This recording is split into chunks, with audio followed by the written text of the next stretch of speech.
তাদের সকলকে আমার সালাম।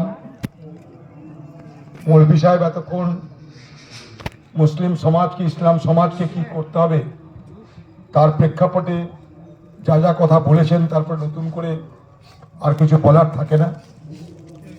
প্রায় শেষ মুহূর্ত হয়ে এসছে। আজকের রমজানের কিছুক্ষণের মধ্যেই ইফতারি শুরু হবে।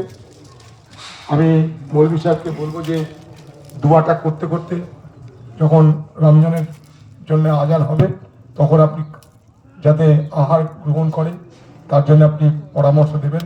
ততক্ষণ একটা অন্তত দোয়া পড়ে দিন আপনি, যাতে সকলে আমরা একসঙ্গে দোয়ায় অংশগ্রহণ করতে পারি। আলহামদুলিল্লাহি রাব্বিল আলামিন ওয়া লা আকিবাতু লিল মুত্তাকিন ওয়াস সালাতু ওয়াস সালাম আলা খাইরি খালকিহি মুহাম্মাদিন ওয়া আলিহি ওয়া সাহবিহি আজমাইন। রব্বানা যালামনা আনফুসানা ওয়া ইল্লাম তাগফির লানা ওয়া তারহামনা লানাকুনান্না মিনাল খাসিরিন। ইয়া হাইয়্যু ইয়া কাইয়্যুম বিরহমাতিকা আস্তাগীথ। اللهم أغثنا غيثا مغيثا يا أرحم الراحمين. ربنا زدنا علما نافعا وفهما كاملا ورزقا واسعا حلالا طيبا وعملا متقبلا والشفاء